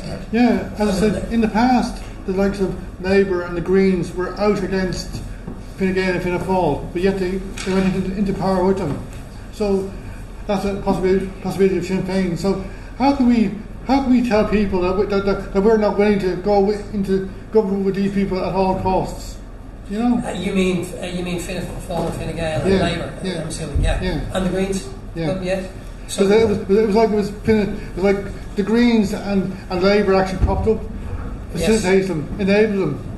And well, I suppose that's a question for politicians. Is there a possibility of a coalition with any of these parties? Well, I mean, I think we have to make it absolute cardinal principle: no coalition with Fianna Fáil, Fine Gael, and we have to put pressure on, in a friendly way, put pressure on Sinn Féin in particular, Social Democrats as well, to say you should rule out coalition with Fianna Fáil and Fine Gael. And actually, if they did that, it would create more momentum behind even them in opinion polls and stuff, because people would think, Jesus, we actually have a chance to get rid of them. I think often people settle because they think, even if we got them, they were a minor party, that'd be a step forward, whatever. But if people had the prize of, Jesus, we can actually, for the first time in 100 years, break the cycle of Fianna Fáil and Fine Gael, I think that would really inspire people. So I think we have to champion that idea of a government without Fianna Fáil and Fine Gael, and calling on all the parties to rule out a coalition with them. And there's also the perception that people would think, if we get into power, are we going to be much the same as them? We've got to convince people. Can I ask the maths on that? What's a likely left coalition going to look like if it happens? And are you, not to put you on the spot, that's what I'm here for, would you be willing to go into some kind of 5-party? I mean, yeah, what we socialist left first thing we do is the top 5 hits. After the last election, we voted for Mary Lou McDonald for Taoiseach in the Dáil, right? So that's kind of bottom line. No matter what else, if there's the opportunity of having a government without Fianna Fáil and Fine Gael, no conditions, we'll be voting for example, Mary Lou McDonald for Taoiseach or another Sinn Féin nominee for Taoiseach. So that's our starting point. If it is a chance to get rid of Fianna Fáil, Fine Gael, and to put in, broadly speaking, left government we'd be voting for that. The second thing is in terms of, okay, would we participate in that government? Will we join in a coalition? And that depends on what the programme of that government is. So we're not interested in the illusion of being in power. We're not interested in being in government for the sakes of Reed Smith getting a Merc or whatever. We're not going to take any of those things. That's not what we're for. The only government we would be a part of is a government that is actually going to transform society in people's interests, which means a government that is going to take on the power of the big corporate landlords, take on the big polluters, and implement kind of radical eco-socialist policies. So we have a series of, we have a pamphlet on sale outside, recommend you get it, which kind of outlines the kind of bottom line points. You know, renationalisation of the energy system, nationalisation of the big polluting companies in this country, €15 an hour minimum wage, get rid of the Industrial Relations Act, break any relations with NATO. So we would negotiate for those things. If we get agreement and we have a really radical government, then we'll be a part of that government. But even if we don't have agreement on those stuff, we're still saying we'll vote for Mary Lou for Taoiseach, and every progressive thing that you do, the reasons that people are voting for you, breaking with austerity, social progress, we'll vote for all of those things. Right. If you do stuff that goes against that, if you break those promises, well then we're going to vote against those things. Right, excellent. Yep, brilliant. I'm just really aware of the time because I want people to get the questions in, and I know it's running late. So, there was two gentlemen there, there's a gentleman there, and there was a gentleman here. There's a lady at the back, lady here, and this gentleman. So I'm going to go 1, 2, 3, 4, 5. So, yourself. Yeah, Emma, my question is actually for yourself and Spice Bag. Well, I didn't know you're from Bray. I'm from Bray as well. Up to Bray. Bray solidarity. Yeah, it is proper Bray solidarity. My question really is about combating the far right, using the arts, and really it's a question for the whole panel really, but would there be any appetite for trying to make that into a focus group of artists that are quite clearly comrades on the left, right?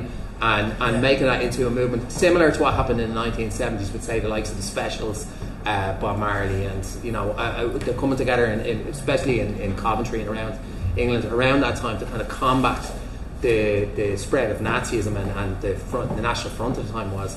So I'm asking you, Emma, because you're kind of well connected in the arts world, and Spice Bag the same with yourself.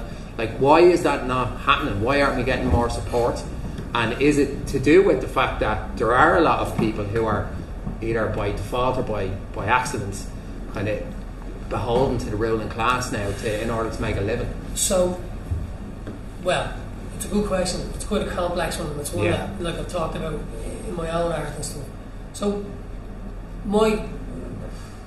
here's the thing: the Arts Council is completely impartial. Like, I know that from working with them, and I mean that in terms of there is no government interference with the Arts Council. So you should, by rights, as an artist, be able to do and say and make whatever art you want without any fear that there will be repercussions from anybody, from government. What I think what happens is there's a tacit understanding or belief amongst many artists that if they do rock the boat, they will not be given privileged access to art spaces, and they'll get the thing, your man's a headbanger, don't give him money. Also, he's a headbanger, don't bring him to that opening event because he might go off on one. You know, this kind of thing. Yeah. So I think what actually happens is it's almost a self-censorship with some artists. And it's a cultural and generational thing as well. There's older artists that, like, you think about all the kind of, we were talking about all the theatre companies and artists that were involved in Temple Park. So like Rough Magic shared an office with the women's liberation, I can't remember exactly the name, but they were the ones that had the phone call for women to ring England to try and organise abortions, and they were all kind of under the watchful eye. So the arts community in Ireland has always been there on the left primarily, but there's another aspect of Irish arts that, as one poet called them, the bushes and the brambles brigade. They love writing about the elemental struggles of nature, and they're not really concerned about politics. And they think that politics has no place in art.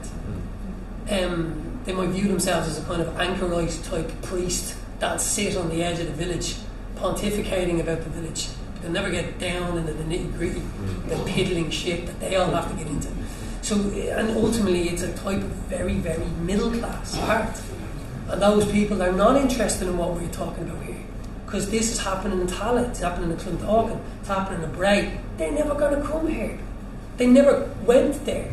So these things, they don't care about these things. So there's the multitude of things. Sorry to give you a kind of three-part answer, but there's a multitude of reasons why people will engage in the arts. Most of them are from marginalised. Sorry, people in the arts will engage in politics in the way that maybe we are. Is because they come from areas where they see people and they have solidarity for people that don't have the same things that everyone else does. And yeah, look, you know, it's like the 2016 celebrations happened. The artists were asked, and some of those artists were people that were, you know, bucking against the trend, but a lot of counter-protest, counter-art went on. But all of it was funded by the Arts Council. Do you know what I mean? Yeah. So it's about how you choose to do it, you know. The one thing is, like, Creative Ireland. Have you ever heard of them? Mm-hmm. Yeah. So Creative Ireland was set up with that's directly under the influence of the government, because it's essentially, and they said within their opening statement, a singular proposition for the arts in Ireland. Think about that. Think about how scary that is. That's what? You know what I mean? Like what I do and what he does is completely different. Yeah. Artists are contrarians. We're contradicting each other. We're contradicting society. We're contradicting all things all at once. But like that'd be like trying to say that murals in Belfast and Horse Outside by Rubber Bandits and Sean Keating and, you know, whoever else, that, like, it's all the same. It's not. It's nonsense. You know what I mean? So I think what's happening is we need to appeal to artists, and if you spot them, just call them out on it, because a lot of time artists are quite involved in themselves. You know what I mean? Like, so even the ones that are left-leaning, just concentrating on their art. So it's just about kind of basically engaging with artists and saying, like you are today, I'm running this gig, stall it down, and have you thought about joining the party? Or, you know, yeah, I think that's one way to do it. And that helps me. What do you think? Oh, God. In terms of maybe why art isn't, like, art directly maybe critiquing, like, the far right, or the spread of the far right isn't so visible right now, is I feel like the issue itself is kind of new. Like, I'd made my piece, the eviction piece, I made that like in 2021 or 2020, and like it got very little like airtime. Like, it wasn't like a big deal until it became like a big deal elsewhere, and then people started using it as sort of an anchor point or whatever for their views, and using it like that. So I'm sure there is artists out there making, you know, radical art and, like, you know, art that's critical of the far right. I'm sure there's plenty of them doing it, but until there's sort of a more widespread awareness or a more widespread push against that, maybe this art won't get as much play. And then if that were to happen, people would sort of latch on, or at least start interacting, and the art would resonate more with a broader group of people maybe than it does now. So that would be my take on maybe why you're not seeing it as much. Yeah. Also, as well, like, just really quickly, because we have to be out of here by 9, so we're going to get through these questions really quick. Artists are quite sensitive people, and, you know, you put your art out there, it's hard to kind of, like, receive any kind of criticism. Imagine if that criticism is a far right lunatic telling you to kind of cut your throat.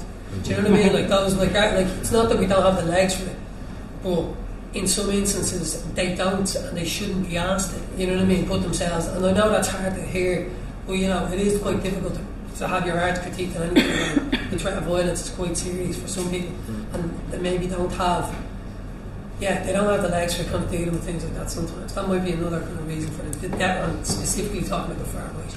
So, sorry, I'm going to move on really, really quickly. The gentleman that was... Excuse me, my question was similar to that. So, no worries. Thank you. You're very kind. My question was also similar. Oh, was it? Okay. Boom, back in the middle. That's how I run gigs. There was someone else who was last. There you go.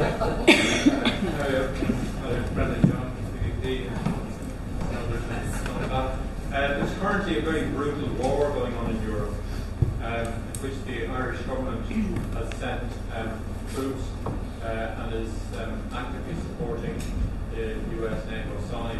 What does the panel think should be our response to this? And Bree, we were going to ask you this as well, because the current, what would you call them? What are these panels that are happening?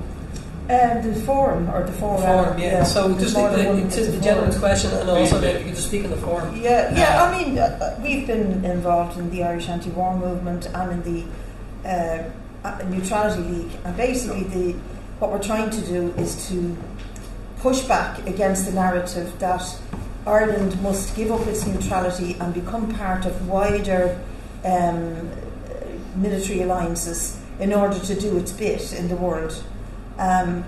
So, I mean, one could argue that our neutrality is pretty weakened anyway, particularly since Shannon Airport was used for the Iraq war for mobilising US troops back and forth to Iraq and later on Afghanistan.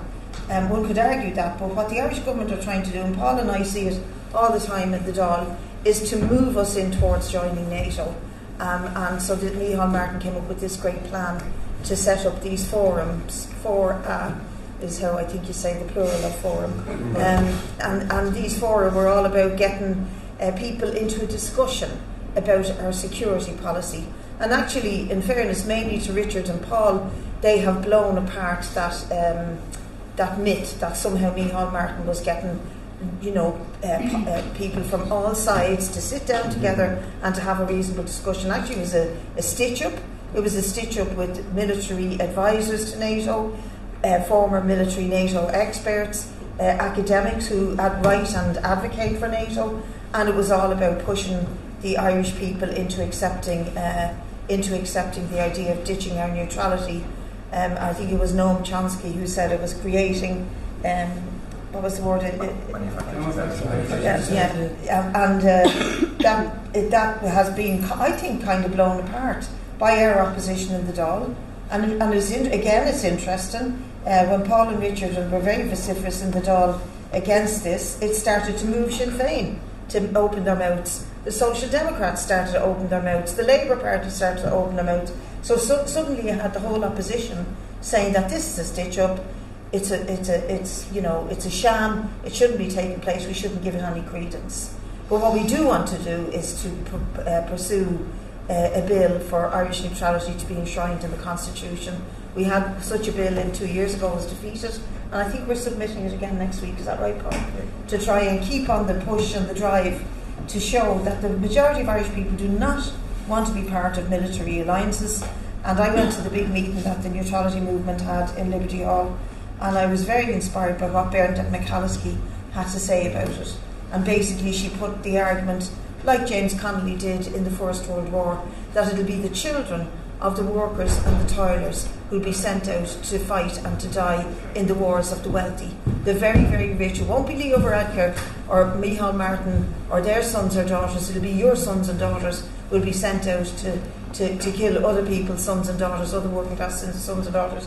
And this isn't about, protecting cables in the sea or having an odd helicopter that'll go out and take people home when there's a coup in some other country. This is really about trying to push us into a military alliance and become fully fledged members of NATO. And I think the country's eyes have been opened by the arguments in the Dáil and the actions afterwards, the protests at the fora in Cork and Galway. The protests have been really, really something else.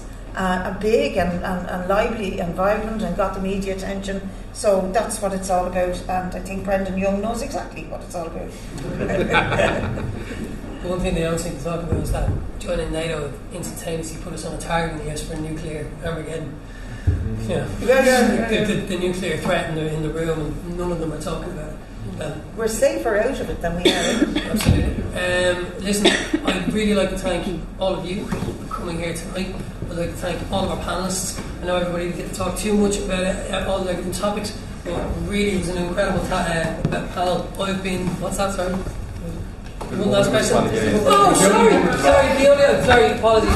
What was the question? Sorry. It's basically just about, officer is right and right, and I think especially the last few years, people have been very much been involved in, let's say, repeal of Irish equality, and have been very much involved in mobilising the left and voting left. But I think what's really scary and what I'm seeing as a teacher is that the right has mobilised young people really, really well. And you mean like school age? Yeah, I mean 13-year-old. How are they doing that? Protesting in areas, spreading around rumours that women are being raped by people, and there's situations that aren't really happening. But it's that they're being given so much misinformation that they're just believing it. And in the school that I teach in, a lot of the students would be from quite disadvantaged areas. So when they're having somebody tell them that, you know, they're not getting this, this and this because of this person down the street who raped this woman, they believe it all. And unfortunately, like within schools and within like systems within schools, it's very difficult to have conversations within classrooms around these things, because I'm also dealing with students that, you know, are from those backgrounds and have come from other countries that are refugees. So like having those conversations is very important amongst them to combat those views and opinions. But it's very difficult to have them while also protecting the students in the room that they're basically about. I was just wondering if any of you had any like thoughts or views and, you know, how maybe we can intervene younger people and, you know, combat that kind of. I don't really want to put her on the spot because she'll kill me, but Deirdre Cronin, who's currently a counsellor for people before profit in Dublin 8, also teaches in a national school in a deprived area, and we had a long conversation about this. So maybe Deirdre, you could talk a bit about what you used to do in your school. Yeah, it's just slightly different because I'm dealing with younger kids and with the older kids, but I know that in a lot of areas it is about mobilising all the resources in the area. So you've probably been coming across school completion projects, other youth services, community services, and I think through the banner of the parole groups that we found it very good that people that we were reaching in school that then maybe we weren't reaching outside of school would be brought in under the ambit of the more community sector. So I think maybe as teachers and through our unions we need to be reaching out a little bit to try and mobilise the whole of the community to try and take on some of these broader issues, because I do know that kids were going to the protests and sometimes they were going with parents, but sometimes it was part of that whole culture, just something happening in the area, there was a bit of excitement.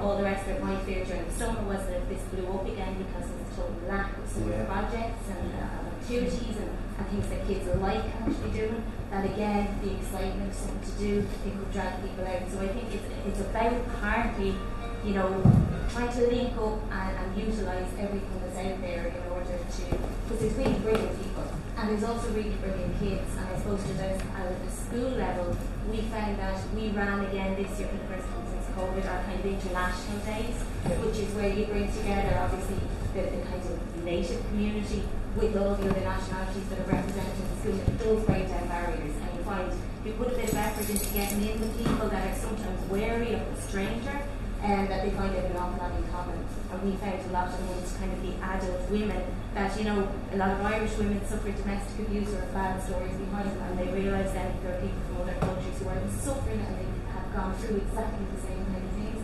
And you find there's a bond there. People talked about setting up women's groups because they did find that there was a lot in common. So food, we found food was really into sport, was really all those kind of things. But I think you're right to point that out because it is something that's there, and I think we have to, when we go back in September, have a very targeted kind of response to it. And it is something that we, all of us, need to think about. But I do think through our unions is a good place to start with those just within the community level, reaching out and trying to help things go. I think there's a thing as well with they seem very adept at using social media. So if there is disinformation being spread through social media, then possibly this information, the campaign basically to disrupt this information needs to be done through social media. How that's done, I'm not an expert, but that's possible. I think on that is challenging in real life. Right, in real life is better, is It's it? so hard to deal with that. Like, it's so information keeps on coming at people. Yeah. So I think it's like, how do people see that what you're seeing there is actually contradicted directly by something you come across? Right. That's really good point. Thank you to the audience. Thank you to our panelists.